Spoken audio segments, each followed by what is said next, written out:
let's do the Cenk Uygur, Charlie Kirk, left-wing infighting segment. I think it's time. So I don't know if you guys have seen Cenk Uygur post 2024 election, but he's been somewhat reconciliatory with the conservatives post Trump's victory.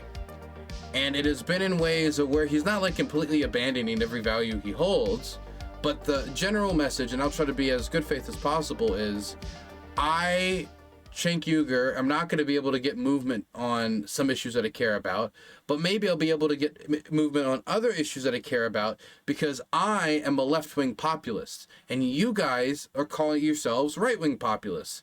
And while we disagree on a lot of stuff, for example, social spending, we might not disagree when it comes to limiting government monitoring of the people, or the military-industrial complex, or the horrible influence of corporate lobbying.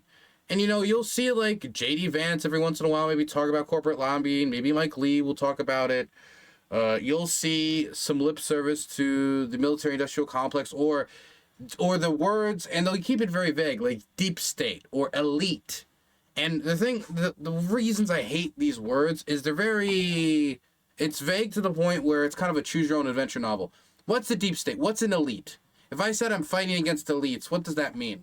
It could mean I'm fighting against the bankers. I'm fighting against big business. I'm fighting against the wealthy who continue to hoard their wealth. It could mean I'm fighting against the elites of the union class, depending on what political the elites of the union party bosses continue to control the ports in this country and stop valid automation from okay, or I could be talking about lizard people, or just Jews, or I could be talking about like the intelligentsia.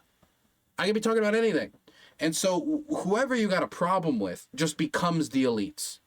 So you both hate this vague outline of the elites because you're both different flavors of populists. So maybe you can find areas together to work with. And that's why not only I've seen a few, messages from Cenk Uygur I've raised an eyebrow at, but now we're seeing him at things like Turning Point USA, TPUSA, Charlie Kirk's conservative movement. It's a conservative movement meant to make young people join the right, join the Republican Party, join with the conservative movement. He's speaking at their conference, finding some common ground. So you got to know what to convince the American people of and what to hold your ground on. And the number one thing to hold your ground on is constitutional rights. So I'm going to do some... Like the Second Amendment.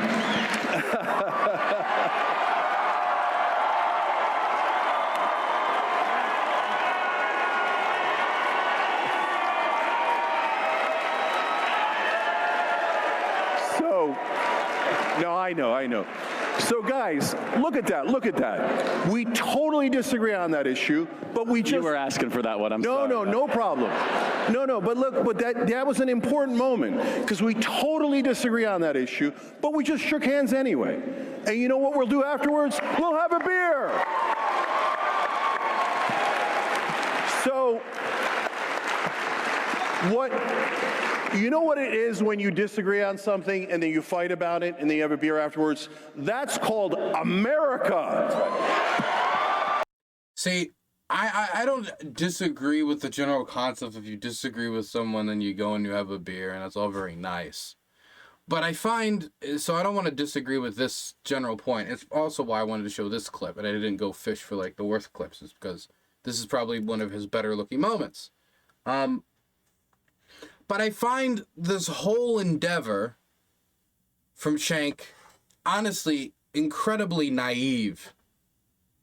If I was to assume best intentions and not just be like, oh, this is just like a, hey, look, I'm leaving the left semi to, ramp up some sort of if I'm to not be a cruel, calculated influencer type, and I'm to think that there's genuineness in the values that Cenk Uygur has claimed to uphold in all of the years that he's been presenting at the Young Turks Network, which I do believe to be at least the case to some extent. I don't know the man personally.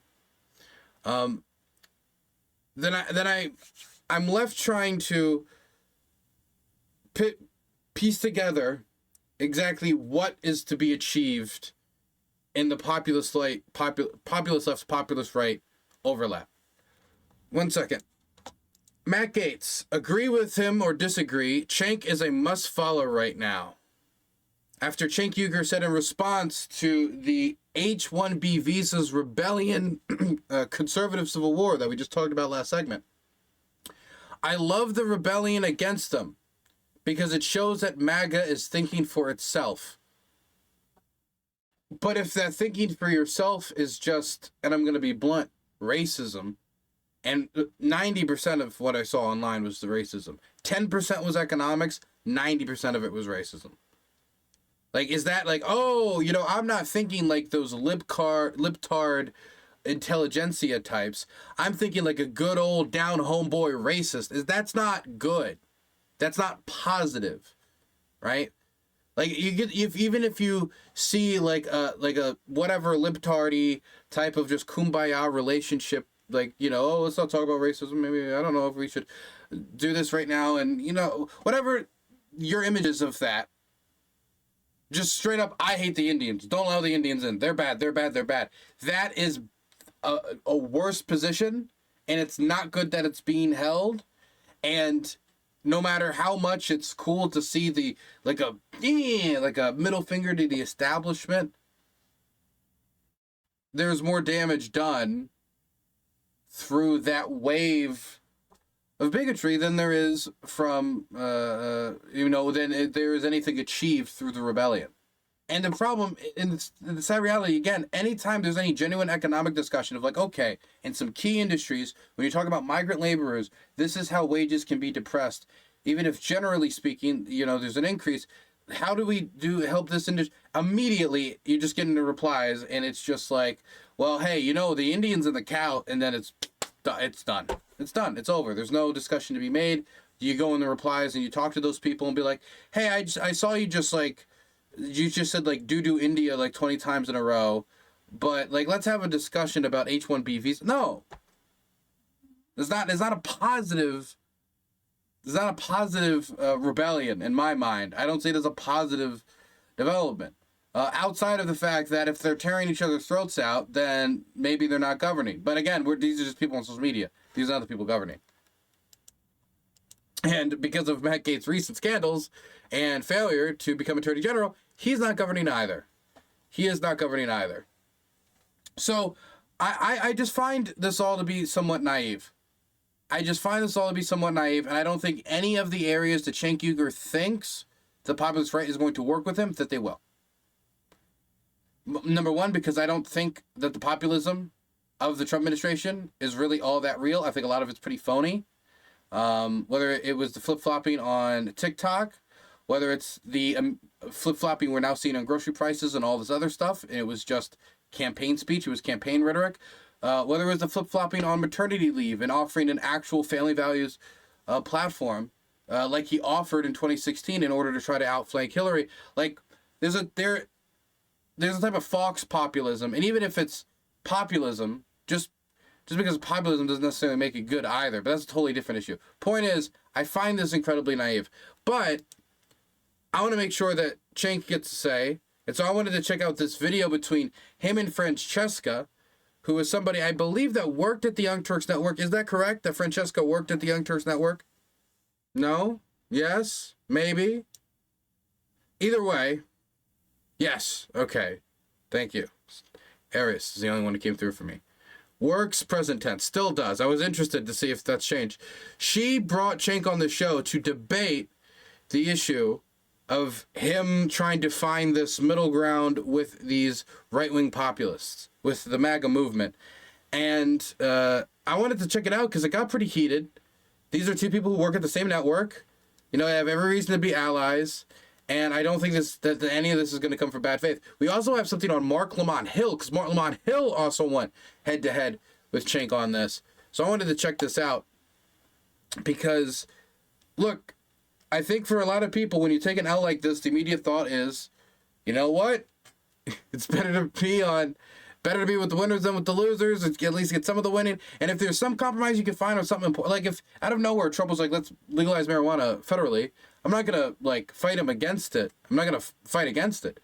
But let's not pretend that like racist backlash on Twitter to Indian immigration or to workers coming to the United States, in large part because their ethnic background, is like a positive rebellion because it shows that they can disagree and that they'll critique their government when they're like, well, I care about making sure that the industry has labor force potential. Anyway, let's check this out. I don't want to ramble anymore. Hey, it's like it's not an understatement to say that I've lost sleep over what's been going on. That I've been really upset, angry, and like wounded, if that makes sense to you. I have also refrained from tweeting at you, Cenk. I've refrained from doing videos about you without your presence. I've refrained from misrepresenting you. Don't worry. I'll do it all to make it up for you. I'll do it for me, and I'll do it for you. I'll misrepresent him for the both of us. But man, on the inside, it's been rough. So I do want to ask you, I feel like we are in the precipice of a really perilous time of true authoritarianism coming to the United States. And someone like you, who has been such a leader on the progressive left, has such a massive role to play in this moment as a stalwart of resistance, as so many of these centrists are kowtowing to the right. And then I see you on the same stages with, and in the same rooms with, the right-wingers who are mouthpieces of said authoritarianism. And I don't believe that you are actually pushing back instead. And I think there's a project here. You're trying to find points of agreement. So what are you doing, and why are you doing what you're doing? Yeah. So I appreciate that, that you're having me on as opposed to talking about me and raging, et cetera, without actually getting into the full conversation. So, look, first, let me acknowledge, Franny, that I get why people are concerned. So you've seen this pattern a number of times. So people think, oh, this is the beginning of the pattern. We know how that ends, right? So you see Dave Rubin go talk to Tucker Carlson once. You say, well, okay, he's defending our side or finding a point of agreement, whatever, right? But then next thing you know, he agrees with Tucker again and again and again and again. And then all of a sudden he's talking about how bad the left is and how, my favorite example about how the forest fires in California started because the fire departments allowed gay people to join. Right. Wild. Yeah. And Franny, we've seen this movie many times, and me especially as a Muslim, because Israel always finds collaborators and to come out and go, oh, look at this Muslim guy. He says Muslims are violent, and it is in their book, and it's all their fault, right? And one of those mouthpieces. So I understand, guys, that pattern exists, and so why people would be concerned the minute it seems like you're taking the first step there. But it is possible to not do that pattern, and we are not doing that pattern. And there's massive differences there, right? So they let go of all their positions. We've let go of none of our positions. And people think this is after the election. But Franny, as you know, I've been battling what I call the far left for years now. So I think that's a perfectly fine area of disagreement to have within a movement. I know that some people think, no, we're not allowed to disagree, and any disagreement is heresy, right? And that's a core thing that we'll probably discuss here today, right? That's one of the issues. And so now in terms of, so why am I doing Look, I just wish people didn't take disagreements so, like, personally. Like political disagreement. Like, I understand, like, if someone's like, my political belief is I believe all of your ethnic groups should be, like, obviously it's a little different. But I think a lot of people, especially in our space, in the streaming space, see political disagreement, or I see what you said, so I'm going to disagree with you directly. Once you point in a direction, you point at their position, say, I disagree with it, they also see it as an attack on them. They see it's an attack on what they believe. Their political beliefs is a lot of their identity. It's an attack on their identity. It's an attack on them. They do it in public, in front of these highly socialized, parasocial crowds. And, it leads to conflict. it's really hard to consistently disagree with your friends on this space and keep them as a friend, or even keep them as a compatriot, a colleague. Or how did it come about? So how it came about is when I was doing that protest run against Biden, I went on all the shows I possibly could, left wing, right wing, etc.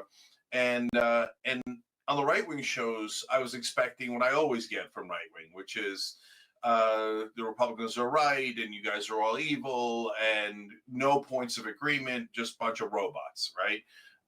And what I started to see was they're not as robotic as we thought they were, right? And so there was like these flashes of like, wait, they actually genuinely hate Mitch McConnell. That's interesting. I know why. I know it's because Trump said he was bad, right?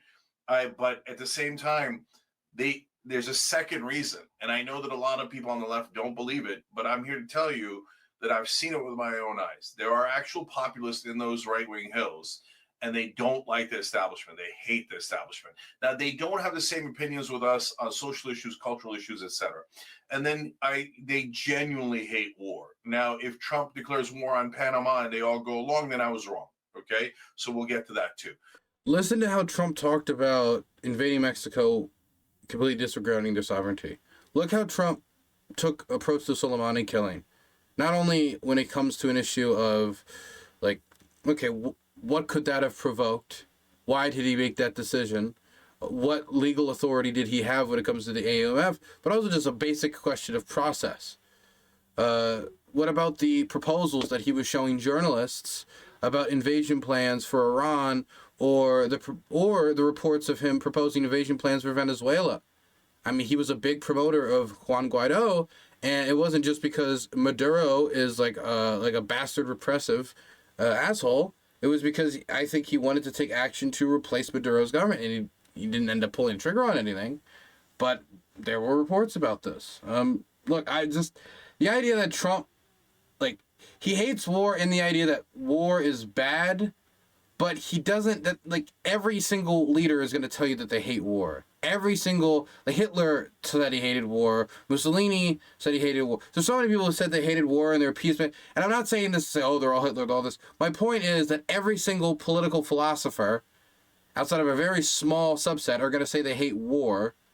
It's a question of whether the leadership traits that they have and the end goals that they have are going to bring them in the pathway of war or the other historical events, because it's not always up to them. You know, if your country gets invaded outside of your control, it's not your fault that a war started. But I don't think Trump exactly has the character traits of somebody who would be the most rational, most hold back, and most, as we could say, balanced when facing down a real crisis that could lead to a war. So, I mean, like, when we say, like, Trump hates war, what the fuck does that mean? Like, what does that honestly mean? Because what has he said about Gaza? That if they don't release the hostages by January 20th, they're not going to like what he does. And what was the type of stuff he was campaigning on in 2015, 2016? You got to go after their families. You have to kill the families of terrorists. He increased drone strikes, but then decreased the data on those drone strikes that he was doing after saying that you have to go after the families of terrorists. You got to target civilians. Look, you can say a lot of things about Trump. He's anti-war aesthetically in the same way that many populists are of still his type. Like, they're against war to a point, unless we're talking about an invasion of Mexico, unless we're talking about war for this end. It just depends on the war, honestly, for a lot of them. Some of them, it doesn't. But they're not the ones with power, and they're not the ones getting elected. And so more and more, and Charlie Kirk came on in the RNC, and this is the one that really threw me for a loop, and I couldn't believe it. He started talking about how bad BlackRock was and how private equity is buying up all the homes in America. And I'm like, that's what we think. By the way, means nothing. They're not going to do anything about BlackRock. They're not going to move on BlackRock. What does this really mean for anything? What's the policy? Because for me, it's like, I don't like wars. Whoa, BlackRock. Whoa. None of this is, hey, here's how we can find compromise on corporate lobbying. Here's a game plan. Here's how we're going to move forward on this. It's stuff that I feel like it's stuff that just feels resistance-y, like you're in the trenches fighting against the establishment. It's not, hey, here's our new standard for corporate lobbying, public financing of campaign. This is not what we're talking about here. And we're talking about vibes. At least it feels like to me. That because every time we enter the BlackRock conversation, it feels like we move from, if we're moving from reality to vibes. Sorry to be mean. It's just every time BlackRock comes up, it's almost like every time the Julian Assange came up in conversation. It's not to say that there's no actual conversation about journalistic integrity to be had about, Julian Assange. It's just that every time somebody brings up Julian Assange, just like every time somebody brings up BlackRock, you're about to hear some schizophrenic level rants. My apologies to the schizophrenic community. That's what we say, right? And I couldn't believe that Charlie Kirk of all people was coming in our direction on that issue. And so I think their funding might have changed, to be honest.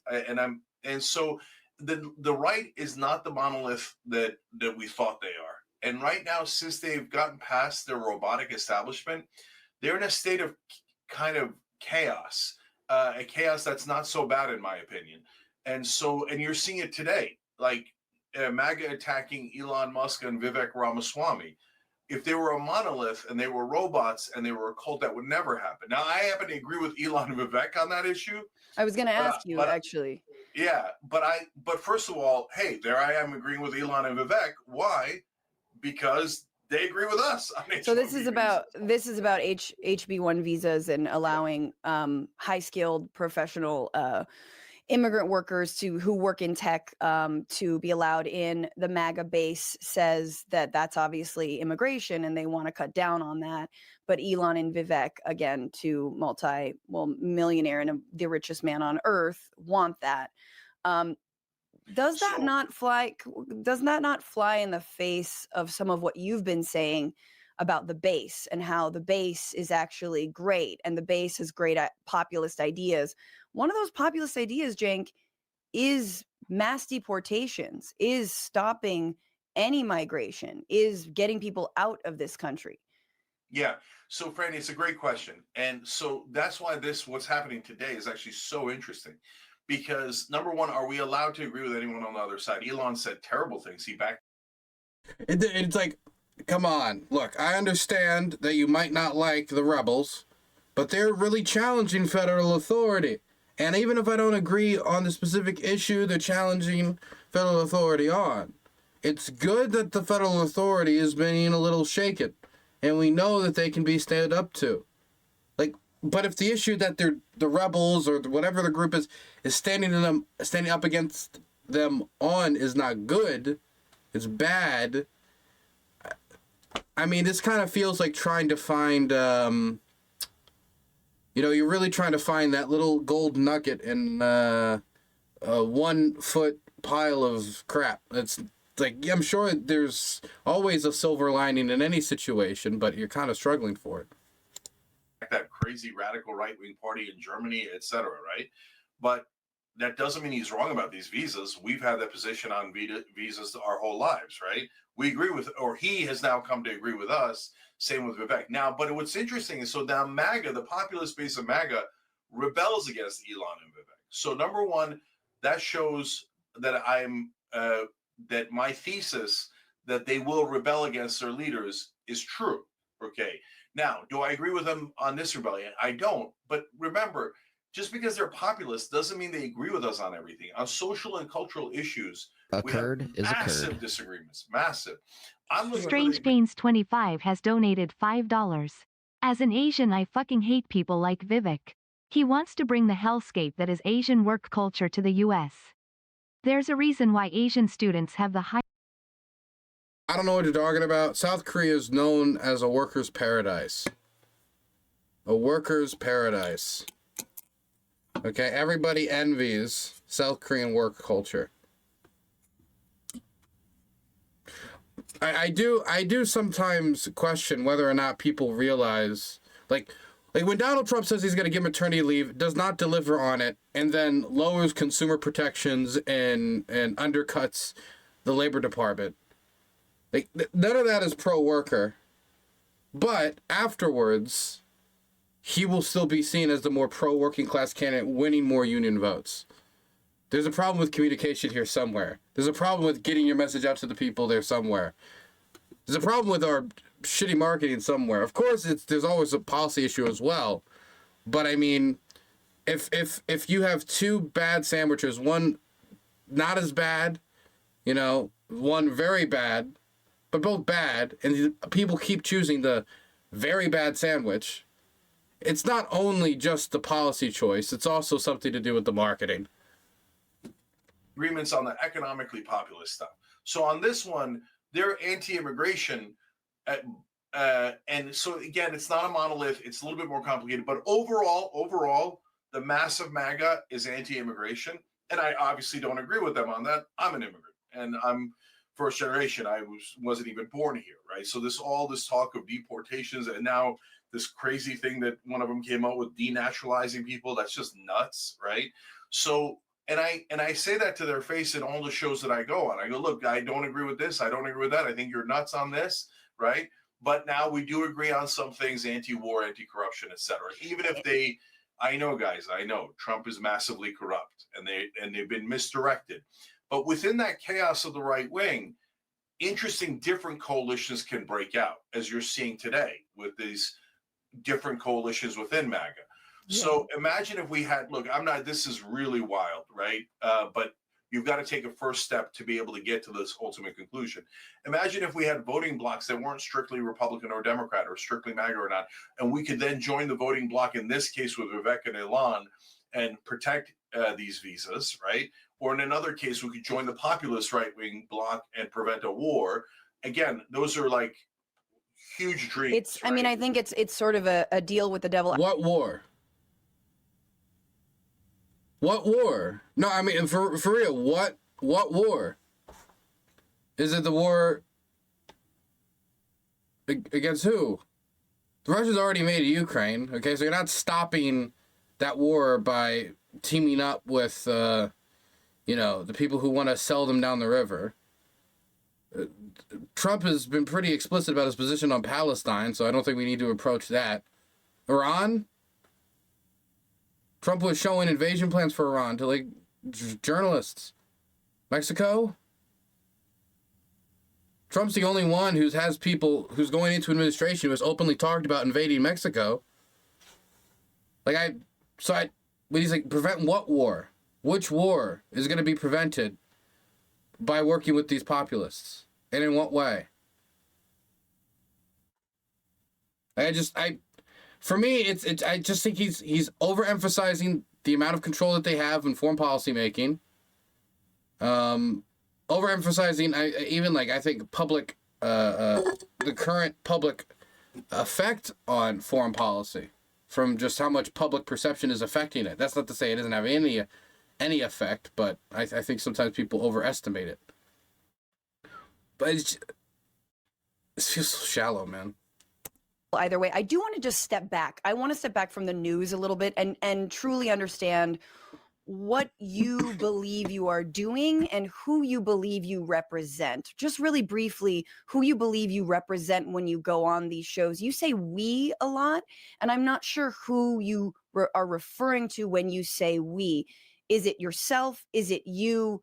And is it Anna and you and Anna? Is it all of TYT? Is it the broader left? Who do you think you represent when you go on these shows to make the case about how there's commonality? Yeah. So great question again. So first off, for folks who don't know, Young Turks is the flagship show of the TYT network. So the TYT network is the whole left. So Franny's on the TYT network. This show's on the TYT network, and at least on the podcasting side. And so Franny is to the left of me on many issues. So is Jordan Ewell. So is so many other people, right? And so I never block anyone from stating their opinions. And I like that we have the whole range, right? And in the past, we've had David Pakman as part of the the YouTube network broadly. But who's the we, Cenk? Who's the we? You've said these things before, and I have thoughts on them. But who's the we? So that's TYT. TYT is that whole spectrum of left-wing thought. And as you know, Franny, we debate on the show all the time. We don't. We really, like, I just want to be fair. Like, we don't. Because if we did, we would have had this conversation many, many times, but we don't. Number one, I am not the main host. Anna Kasparian is. Number two, I am rarely the fill-in host. Jordan Ewell has been filling in quite frequently. Number three, when I do fill in as a host or as a guest, it depending on the story is when we can actually sometimes maybe squeeze in 1 or 3 minutes of debate, but we have to keep it moving. That is the job. The job is to do the news. It's to get to all the different things. So I just want to say that it's very unfair to say that these debates have happened on the main show. Certainly not with me, maybe once around trans issues, but I want to leave that aside. Who is we? Who are you saying when you say we? Okay, but let me address that real quick. But yes, but I've gotten into so first of all, we do the news. So can't say and then not have to address it. Is it a shorter period of time? Yes. Sometimes I'll do longer ones. I did a longer one with Jordan Ewell and Jules Sulzdayev, et cetera, and here we are within the network, et cetera. So now that's TYT is the left in general. Young Turks is the flagship show. That's me and Anna, and so. I would say that we, as in me and Anna, are maximum populists, but not maximum left, right? So I am maximum left on some issues, but not all issues. And so those are two different political spectrums. There's the left-right spectrum and the establishment populist spectrum. I mean, I now see Emma Vigeland defending the establishment, which is mind-blowing. Ari, I want to leave that aside, but I just want to, because I really want to talk about what you are doing and what you believe you are doing. And I want to just explain, by showing, and I want to ask you what you think the goal is of what you are doing. But here was a moment where you were on TPUSA's on Turning Point USA's conference, and Charlie Kirk, who is a Christian nationalist, he's an avowed Christian nationalist. He TPUSA. Polling wise, wouldn't the populist position on Ukraine be to continue supporting Ukraine, or does it not meet the aesthetic of modern populism in our language, and therefore would not count? Has had wildly racist and white supremacists associated with them, including inviting people like Nick Fuentes to speak. No matter what you think of his thoughts on BlackRock, here is him asking you about left media. And I gotta say, Cenk, this one sucked real hard for me. And you also, I think, have been using these opportunities to talk a lot about the left to the right. I think the left has some work to do in developing over-the-top media to be able to bypass the main networks. Yeah, so we have TYT as a giant network, but we have a lot of great progressive and populist shows that are not part of TYT. That's in the left-wing ecosystem. I just want to stop and say I'm excited to hear which ones you like, given that you just sort of insulted Emma Vigeland just now. I'm curious which ones you actually do still support that aren't your own, but I'm going to keep going, Cenk. Hang on. So I don't think that that's the issue. I don't think that there isn't enough shows. I think that there's a couple others. One, on the right, you guys do a great job of coalescing. Okay, so you do a couple of things well. You work together well, and you're more welcoming, if I'm being honest. We're glad Cenk's here, right, everybody? And more welcoming?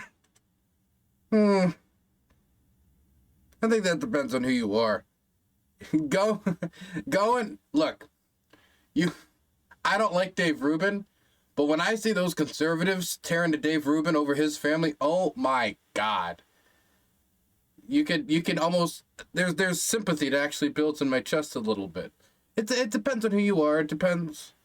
Like I would say that the left tear each other over ideological differences a lot. The right's tearing themselves up right now over the HB1 debate, over the first real policy conversation. There's like a little internet conservative civil war over it. I don't know. I don't know if they're more welcoming. I would challenge that. a lot of people on the left know this as well. If you agree with MAGA 5%, the answer you get is welcome. right? Come join us, right? On the left, if you disagree 5%, they go, get out of here, you're a right-winger, you're a fascist, right?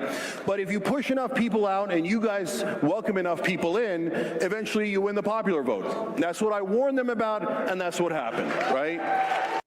Okay, so there you are, and you know. Yeah, love it. Stick with 100% of what I just said there. I'm 100% right about that. So let's discuss. Yeah, let's discuss. You had your say there, and you've been saying various degrees of that same thing. And I gotta say, like, I watched this whole I watched the whole clip, and it started off, and I was like, this is pretty good. This is good. Like, pretty good interview. You know, I like that you're sitting down. It wasn't bad.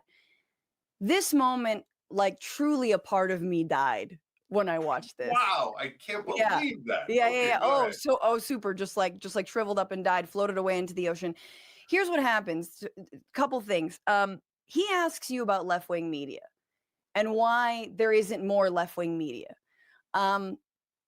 Which already, as you are there, you know, in the sort of kingdom of turning points, is like, that's such a dig. Like, why are you guys so weak is effectively what he's saying.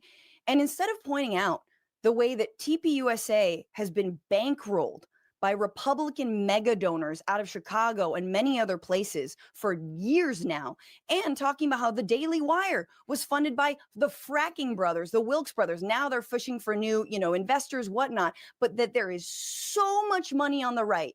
He handed this answer to you on a... Didn't TYT take a deal with that election betting company? I forget what the election betting company is. Somebody will remind me in chat. But isn't that bankrolled by Peter Thiel? And I know, Polymarket, yeah? Peter Thiel's Polymarket. And so people are saying that, therefore, TYT is bankrolled by Peter Thiel. I don't really think Peter Thiel is giving TYT any pointers, but I've seen that getting thrown at them quite a while. No, for quite a while. I've seen that getting thrown at them quite a lot. Fucking platter, and all you said was, you know what? You guys are... It's very shady, to say the least. I think that, just like many other media outlets right now, they're having financial problems and they're looking for money. And they got money. I'm not saying that they're like going bankrupt, but, you know, they need money. I doubt that Polymarket is directing their content. I think it's probably purely financial. I doubt Peter Thiel is directing content from behind, behind closed doors. Really good at being welcoming. People just like you. Cenk, they've got all the money. I didn't say people just what like are you me. That's very talking about? That's effectively what you're good at coalescing. And here's my question to you about so that's just number one on the media, because that just stings because I'm in media. But on the 5%, if you disagree with MAGA 5%, they still welcome you. How did that work out for Liz Cheney? Yeah. So look, is there a part of MAGA that'll push you out? Of course. That's what we know MAGA for. When do they push you out, Cenk? When do they push you out? Largely when you disagree with Trump. Exactly. So listen, this is the thing that it's the unspoken thing that you're never saying, that ultimately it's all hunky-dory. Elon can tweet back at you. Vivek can listen to you. But if you defy Donald Trump, the God Emperor, you're kicked out of the castle. And no one's defending Liz Cheney. Screw both their castle and the other castle. But Liz Cheney voted with Donald Trump 98% of the time. And just the 1% when she was like, hey, you know what? You can't do a coup on this country. And Adam Kinzinger, and they were gone. So miss me with this 5% BS, yo. So, all right, Franny, a whole bunch of things here. So, number one, the only way that people in Congress and the Senate can vote against Trump is if they do it in groups. If you're a Republican, doing like 3 or 4 of them voting against it, while it could defeat legislation, and it's a tight majority, if you're like one of 2 people who stopped a Trump plan from getting through, you're going to get dragged for the next month in phone calls and emails and everything. You might even have some genuine fear for your safety with the amount of, the political climate we're in and the amount of threats that are being made. This is a great freeze frame of Cenk. But if you're in a group of 30, that's dispersed much, much, much, much, much more, and it's much easier to deal with. And so recently when you see people, for example, breaking with Donald Trump on passing a budget that includes a raising of the debt ceiling, fiscal conservatives, but raising of the debt ceiling. When a bunch of conservatives broke with that, there just was too many of them breaking for Trump to like put them all down politically. He tried a little bit with Chip Roy, didn't go far. You're right. That's definitely how Turning Point started. Daily Wire certainly started that way. I don't know what their current funding is, but they seem to have a lot more funding than any of us do. So you're right, and I have said that in the past, and I probably should have put that in there in that particular appearance, and I will mention that, and that'll really grate on their nerves. But I've got no problems telling their audience, and I tell them all the time, no, you guys have way more money, and they're always shocked by that. And I'm like, because they're swimming in money and don't realize how much we're starving out here on the left, right? Sure. So, and I talked on Tim Pool's show about that, et cetera. Now, when it comes to the 5%, 95%, yeah, I hear you. So it's when you disagree with Trump, especially in the past, especially in the first term, et cetera, you're a goner, right? But they are pushing back even on Trump now. So, again, on things that we don't agree with, but on COVID, for example, they thought that Trump did too much COVID protections, et cetera. And there was, and this is really encouraging. When I talk about Team Miriam, Marco Rubio, Elise Stefanik, Mike Huckabee, and Mike Walz. So those are the four that put in by the neocons put in by Miriam Adelson. In the old days, what I would have gotten, Franny, is, no way, they're the greatest. They're not neocons. You're a liar. Trump picked them. Trump's the best. Now what I'm getting from the right-wing host, which is amazing, and let alone the base, they're all saying, yeah, I hear you. We got concerns about them. We got concerns, okay? So that's the thing I never heard before. So that is a change. Now, in terms of the concept that I'm referring to, the 5%, 95%, but Franny, we're in the middle of that right now. This is the perfect example. So I started the largest progressive network. I've given, dozens of progressives opportunities they didn't have before. I started Just Democrats, et cetera, et cetera. The minute I disagree, like 5% on trans issues or crime, everybody's like, right wing, fascist, right wing.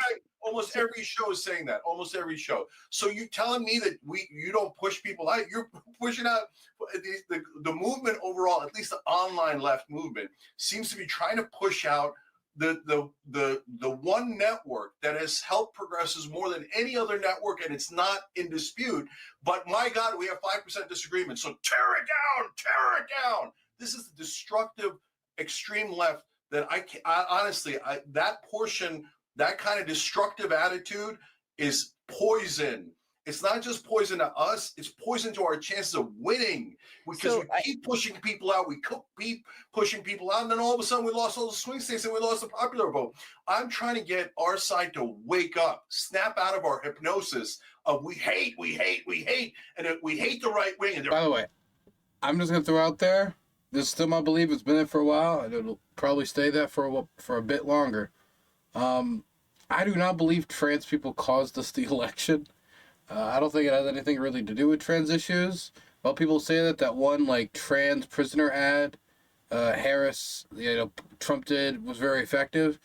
I mean, I think a lot of it has to do with improper counterpunching, but the polling for me clearly indicates from everything I've seen that most Americans are kind of sick of hearing about trans shit.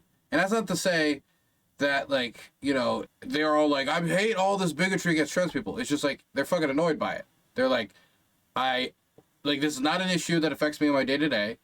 Like, this doesn't affect my grocery store prices. This doesn't affect the gasoline prices. This does not affect the education of my child really much, if at all, when it comes to the, 1 + 2 + 3. And so for most people, it's just not that big of an issue. And so, I mean, I worry that when we hyper-focus on the culture stuff, we're going to overcorrect, start, being like, trans people, that all needs to take a back seat. Yeah, we'll just you just kind of stand over there in the corner. We'll forget you're kind of in the room. And we'll try to message a little bit more, we'll wear more camo next time. The problem was we only had the camo hat. We needed a camo jacket and pants next time. When I think you need more transformative economic policy. I think you need to offer a vision for the future that is a break with the status quo, which the American people obviously are not accepting.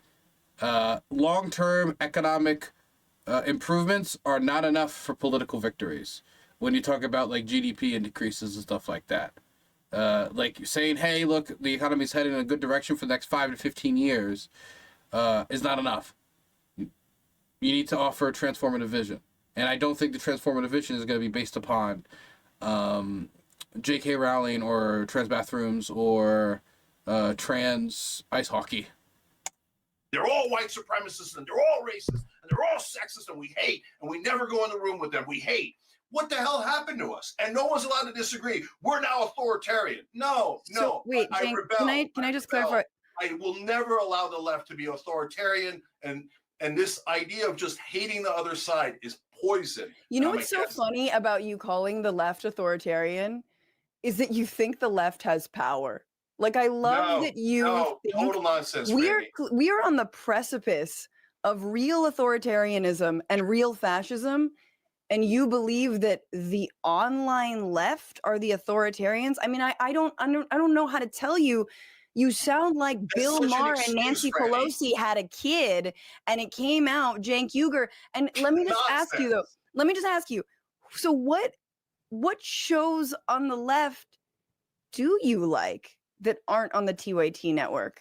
Yeah, so I said, look, there's a lot of good populist shows on the left that I like, and it's because there are. So Breaking Point's a good show. Kyle Kalinski's Secular Talk is a good show. He was Breaking Point's Kyle Kalinski? Okay. You know, Kyle's never done me wrong. Look, I'll see Kyle mess up once or twice there. It's all, I think, in good faith. I think he's generally on point still. And he doesn't speak too much, except for sometimes on foreign policy, above his knowledge base. Was against me going on MAGA. I haven't seen his video, but Kyle's been against us a couple of times.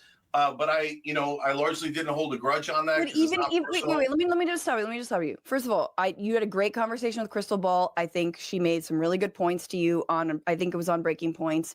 Kyle has, I think, been very disturbed, especially by your appearance with Charlie Kirk. But what you just said there, they've been against us. I really want to just dig into this idea that, because you're a fighter, man. That's cool. That's great.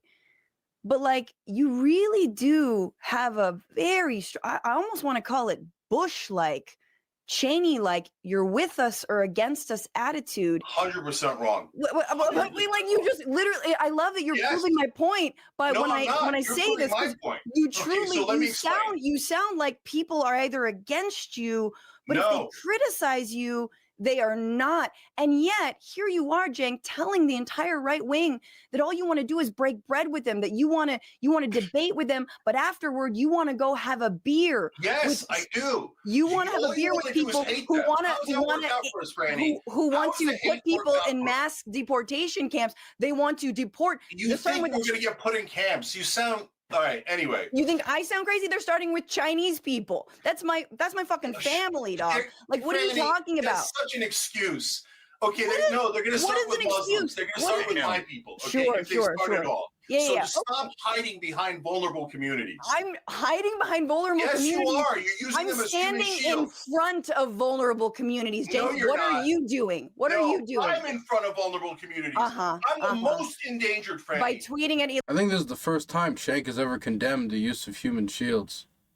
Elon Musk, please, no help. Sorry, man. I saw it from like half a mile away. I was like, should I take that shot? Should I take that shot? Please don't pick up the RPG. Don't pick it up. Come on, Cenk. This is so sad. That's so sad. Let's take it down. Let's simmer down. No. Simmer down.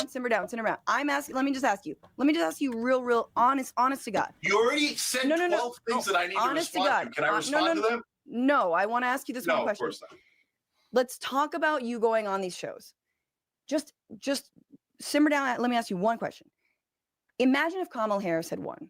Okay, she wins. She wins the popular vote. She wins the. No, look, my problem with Cenk isn't the fact that he said he wants to have a beer with somebody. Like, if he was like specifically, I want to have a beer with Nick Fuentes, or like, these are all corporate whores, and I'm gonna go have a beer with them, right? Like, if immediately, like, I don't know, but I think my main problem is just his use kind of in that environment. If you just go on there as a representative of the left and then you just punch leftward, and that's what you're there doing. You're punching leftward on a right-wing platform. Just be replaced by a right-winger at that point. That you're just helping them attack the left from a new angle. Like, it'd be good when you're in, and look, you should be honest. If you don't acknowledge any of the problems of the left to a right-wing audience, they're going to think you're disingenuous.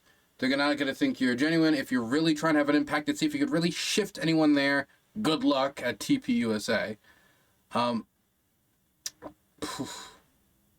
But at the end of the day, I think, like, in this role, it's really debatable seeing how much of an impact he can have outside of being used as another way to attack the left. And I think that was probably your most solid critique here, is being used in that way at a TPUSA conference. Obviously, the Electoral College, incredible, first female president, blah, blah, blah, all this stuff. And Tucker Carlson started making all these rounds on, like, really, like, progressive leftist shows, went on Kyle's show, went on my show. I'm like, who the hell? Started reaching out and wanting to talk and wanting to come to agreement on things. What would that look like to you? Yeah, it would look like Tucker was trying to reach out. Tucker's a bad example because I would be surprised if he did that. But okay, yeah, no problem. What would it look like to you? I wouldn't. Do I think that Tucker would be selling out? No, there's no chance. No. Well, I'm not. It's not about selling out. What would it just seem like? Hey, man, we can agree. Yeah, you know what? I did say that Kamala Harris was a DEI hire and she's basically a communist, but now I just feel like I've antagonized you and I'm here to, like, break bread and let's talk and let's get stuff done. What would that look like to you? It would look surprising, but I wouldn't care. I'd find it interesting. Why? What does it look like to you? I mean, to me, if Tucker Carlson did that, I'd be like, oh, we fucking won. We won like crazy. We won so resoundingly. He's doing an apology tour because 3 ghosts visited him in the middle of the night and he's completely changed his tune because he wants to throw down with the winners. We are crushing it. And I saw in that moment, you want me to play it for you? When Charlie Kirk goes, "We're glad Cenk's here, everybody." And that was the feeling that I think a lot of right-wingers have when they look at you, Cenk, where they're like, damn, yo, we crushed so hard. Even this guy is turning now. Yeah, except I'm not turning. I've said it 2,000 times. I'm just saying what it would look like. I'm just saying what it would look. Keep saying it like it's true when it isn't remotely true. But okay, let me address it. So she's not wrong about how it would look like, even if he tries to correct it. That's why he needs to, in these spaces when you're there, try to smash that perception. Which Cenk said that he wanted to make some corrections in how he addresses their funding and where exactly TPUSA gets its money from, etc. You know, maybe to smash that perception more in the future, but that seems to be the logic train. Okay, number one, you're empirically wrong because guess what's happening? Matt Gaetz has reached out to us, Tucker Carlson, to come on our shows. And so it's your exact analogy, okay? Patrick Bet-David, et cetera, and they won. They're still trying to come on the Young Turks. Why? Because they're trying to have a conversation, not because they want to do an apology tour. They think they are ascendant, but nevertheless, they want to talk to the left. But you had to make it's because they think that your version of the left says, no way, we never talk to the other side. But we're not authoritarian. Jake, that's not true. We're not authoritarian. You're not allowed to disagree 1%, but we're not authoritarian. We have no power, so we're not authoritarian. So that's not how it works, Franny. And the establishment Democrats are also authoritarian. So what do they say? You must agree with Kamala Harris, otherwise that's it. You're a heretic and you're being driven out from the party. You know that. The establishment Democrats have done that to us for the last 20 years. Don't tell me that there's no power on the left. There's tons of power on the left. And when the swarm comes, the left-wing swarm, you'd like to be called a woman. You're racist, fascist, transphobe. What? I'm not authoritarian. No, that is an authoritarian mindset. Just you don't have to have power to have an authoritarian mindset. And there's different versions of power. There's the... Honestly, we got to use a different word. Because if we're talking about, on one side, right? We've got somebody who says, I want to suspend the Constitution because I lost an election, but I will refuse to accept that loss. So I tried to overturn it, failed, install me president, and terminate the Constitution. That was something Donald Trump threw out there. And I mean, like, he's going after people who released polls that were bad reflections of him. He's trying to go after polls. He's trying to go after news companies. He's going to release all the people who helped try to overturn the 2020 election. He's going to pardon them. He wants to be authoritarian in a lot of ways. He's already acting authoritarian in many ways. And then on the other side, we've got, Sandra called Billy a racist. And in a way, that's kind of like a military coup. No, like it's authoritarian because it's shaming, and it's shaming you into behavior. So what? Social standards, shame, public critique is authoritarian. And I'm not saying that that social standards and shame, this can't have some effect. And it can even be downstream to careers and livelihoods. But this is a completely separate conversation for what we're talking about when we're comparing it to the authoritarianism of Donald Trump, which is a question of degrading institutions, not like your higher ability because you look more racist. Shunning power. There's social media power. There's mainstream media power. There's political power. There's all sorts of different power. So look, guys, the left. First of all, there's also just money and actual power. It gets back to the we. So you ask me politically, who do I represent? I represent the great majority of left-wing voters. The great majority of left-wing voters are not pro-establishment. They get tricked by mainstream media into voting in that direction. It drives me absolutely nuts. But when you ask them about policies, they agree with us completely on policies, right? And the great majority of left-wing voters are not far left. They think a woman should be called a woman. And I'm not saying that in some dismissive way. I'm in favor of trans rights. If you want to be called a birthing person, we love it. We got no problem with it. You be called a birthing person. But when you say no, we call everyone. Why is that the example we use of bring down the suicide rate, deal with, a big addiction problem in the community, big homelessness problem, getting gender affirming care into areas where that isn't widely available, just getting decent medical care, mental health care. Why we go to the birthing person? This was the feud he had earlier, right? About that Anna had because she didn't like to be referred to as a birthing person, and a bunch of other stuff piled on, and it became a big thing. I remember. Is that why this is being mentioned? I assume that's why this is being mentioned.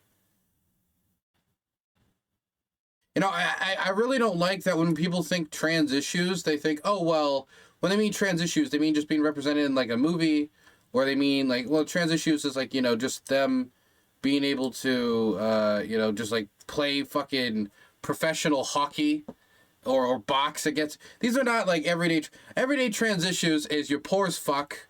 Okay, you got depression, you're fucking taking tons of downers, there's not a lot of support networks down in your rural community, you need support with housing, you need mental health care, you need, these are mental health, these are the daily trans issues that I would think of from my experience knowing trans people and the stuff they're dealing with, at least the ones that are most in need of assistance, okay? The millionaires, trans women, celebrities are not the ones that usually need the most help.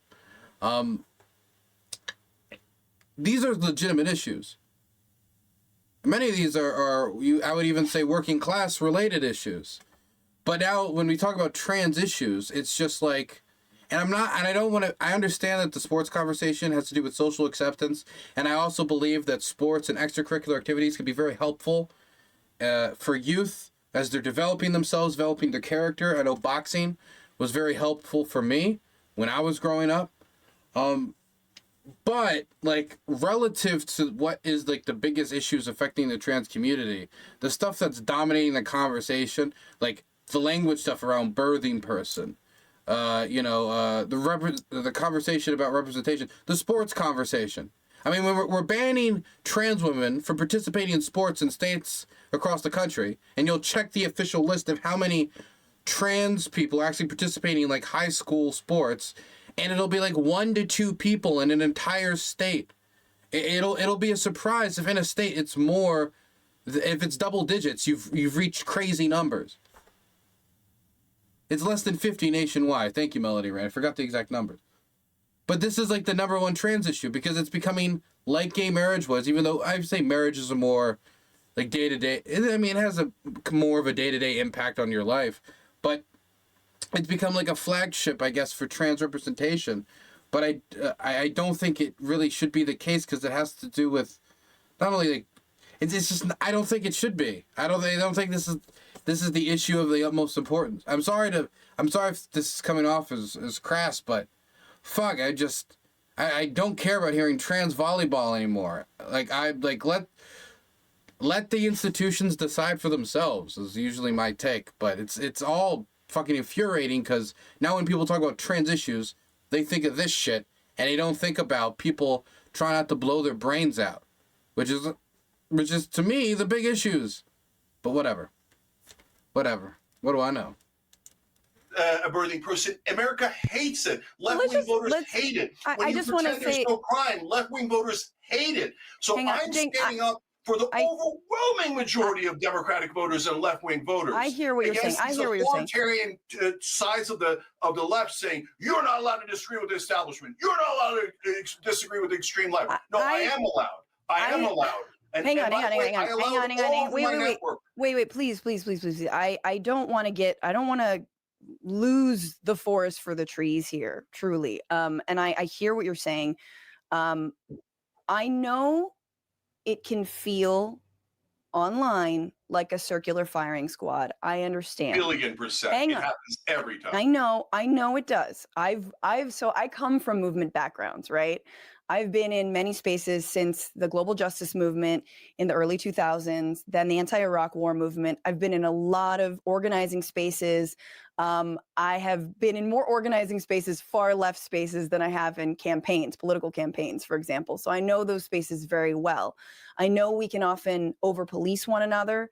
I know we can tear each other's throats out. I absolutely concede that. I do agree with that. At this moment, too horny. Need better hair care, more deodorant mandatory for all medians, less horny, please. Really, for Jesus Christ, less horny. Sad to say, that's not the biggest fish we have to fry. In fact, we're in, again, a moment just before Project 2025 will be implemented, and people like myself, people who are on the streets demonstrating for Palestine, will be recommended for deportation, among many other things. But of course, I guess I'm using that as a shield. I don't know, according to you. But I did want to ask Cenk before this. I want to ask you about who the establishment is in your mind. Who is the establishment, and who is not the establishment? Great question. So. Nancy Pelosi, Joe Biden, Kamala Harris, Pete Buttigieg, Gavin Newsom, all the corporate Democrats who take corporate PAC money, serve their corporate donors 100%, lie to us 24/7, never intend to do any progressive policy positions, never intend to do any Democratic policy positions that they state in campaigns, and are backed by the liars in mainstream media, pretending that they're on our side when they're playing good cop, bad cop with establishment Republicans and robbing us blind on behalf of their donors. Do you think that Donald Trump and Elon Musk are establishment? So they're complicated. The reason they're complicated is because they act like the establishment. They do the same robberies. Elon Musk, he's going to help me take on the military-industrial complex. Now, he might be getting billions of dollars and, contracts from the military-industrial complex, but he's going to help me take it on. Why? because of Doge, of course. Doge, you know, the meme thing, he did the thing, you know, and it'll advise the president. So yeah, we're gonna take on one of the most powerful lobbying institutions of the country for an administration, a Republican administration, that is actively talking about Biden being a weak leader and has no chance of decreasing the military budget whatsoever. It's just, come on. Same corporate tax cuts, but they are pretending to be populists. And that's why I've called Donald Trump a fake populist hundreds of times, right? And I've called him a fake populist. He's the richest man on the planet. I'm sorry. Come on. He is an institution of wealth. On right-wing shows, and I've said, hey, watch out for your own donors on right-wing shows, right? And so, but they're not part of this the machine that was the Borg. Mitch McConnell and Joe Biden were the co-captains of the Borg, and that machine was unstoppable, and that machine was maintains corporate rule, and that's my mortal enemy. That Borg is the one we should all be fighting against. So do you think it's less bad that one person donates $277 million to a candidate versus 5 people donating $277 million to a candidate? Elon Musk gave $277 million to Donald Trump and is now, again, worth $400 billion. Is that somehow less establishment in your mind? So there's 2 parts of it, Franny. One is, I'm not the establishment. I just backed like a fifth of the next president of the United States financial campaign and get big government contracts for my contractor. Yeah, you know, subsidies from the government. No, we're not part of the establishment. No, I'm just the richest man on the planet.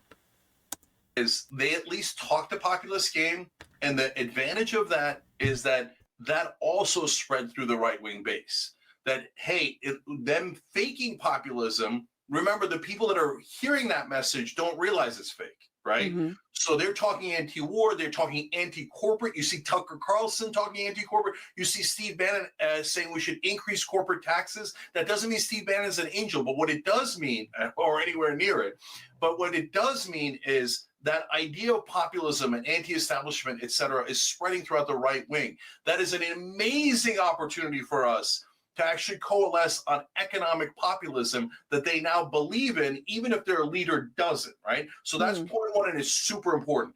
Point 2 is, in some ways, that individual corruption is worse, and in some ways it's better. So how is it worse? So Miriam Adelson gives, $137 million to Trump, and Sheldon Adelson had given him $200 million in previous campaigns. So he delivers foreign policy to the Adelson family, right? Right.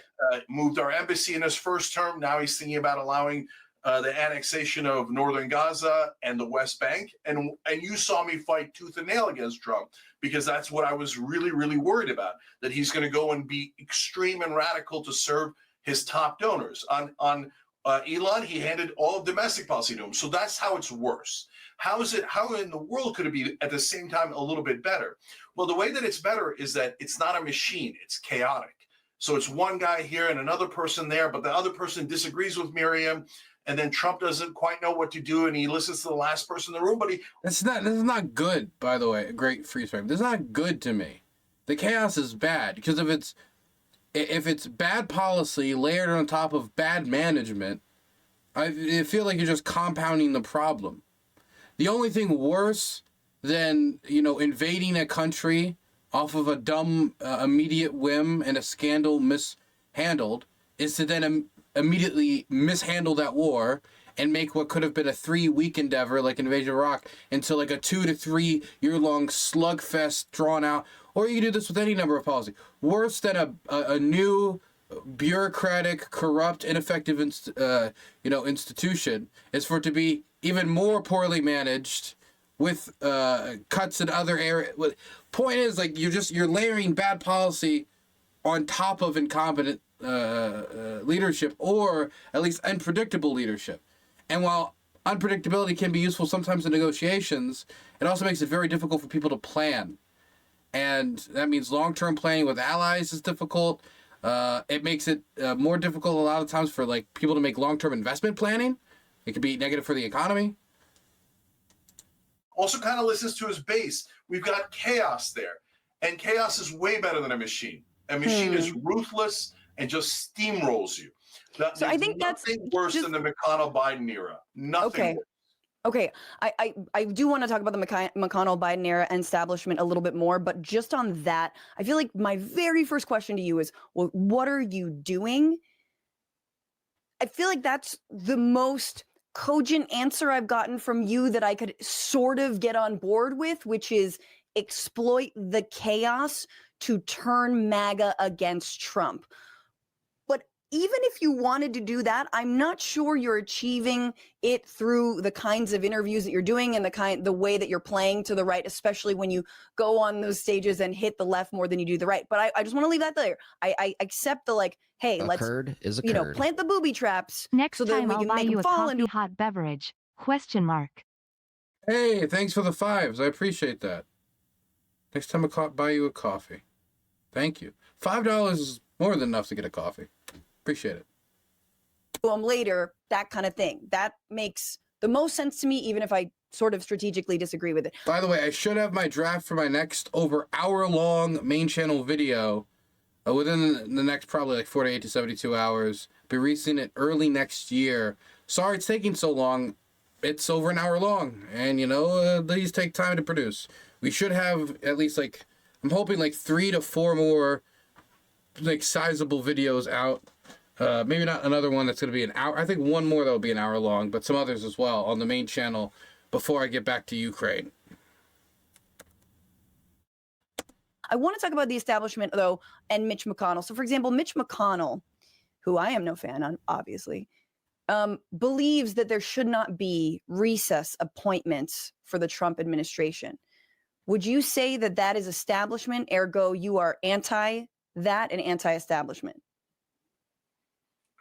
Mitch McConnell is against recess appointments. Burns is an immoral, morally corrupt, bankrupt man. Dylan, what's the molecule on your laptop sticker? I'll pull it back a bit. I'll pull it up. Somebody can screen cap it or go back and take it and figure it out yourself. Okay? You went to school, right? Figure it out. So that one's a super tough one because sometimes the establishment will block something. Like if Bernie was president and he wanted to put in Stephanie Kelton as Treasury Secretary, I actually would disagree with that. But I put that as an example. The establishment would say, no way, and it would block it with everything that they have. There is a scenario where I would say, Bernie, do a recess appointment, right? And so on the other hand, if Bernie came in and said, I don't care about advice and consent of the Senate, I'm just going to do everyone as a recess appointment, I would say, no, don't do that. Don't do that. That's not a good idea. Why? So because it's anti-democratic. Was that? Yeah, the core. So, Franny, the core of the question is, when we talk about the system, what do we mean by the system? Because there's two different systems that people refer to. I think we're done. I don't think we need to listen to any more of this. We've listened over 30 minutes, and it says, like, this goes on for a bit. I know they're going about trans rights and RFK's nomination, stuff like that. But I think that we got the general premise of this. Honestly speaking, I think that the taking advantage of chaos, I understand that. I don't think it's a good idea. I think that Cenk's position on like what they're going to get the populist right to do, either on the military-industrial complex or any of these other things, is naive considering who are at the top of these movements, where they're getting the money from, the interests that they serve, and the things that they've believed for decades. I mean, it's not like all the neocons all like just died out. Those people are, many of them, hell, we might even say most of them, are still in Congress. They're just maybe not being as loud as what they used to be because it's not as popular online. Some of them are still loud about it. And even the ones that aren't, like those types of neoconservatives, they still have other reasons for wanting to want military budget increases or keeping it the same, either because of the jobs in their district, or they still want to confront the Chinese, even though they don't care much about Europe, or let's say they're very evangelical and they believe that the support for Israel must continue, et cetera, et cetera, et cetera. Whatever it is. or just like rampant nationalism along wanting a strong military, armed forces, whatever it is, it's going to be very difficult, I think, for Cenk Uygur to convince the populist right to turn against not only the military industrial complex in a way of actually decreasing Pentagon spending in the ways that he wants, but also, like, even if you were to achieve that, and you were to get them all on board, if you're not translating that to the actual leaders of the movement or legislators. So I find this all quite naive. Speaking of China, they hacked the Department of Treasury. That is true.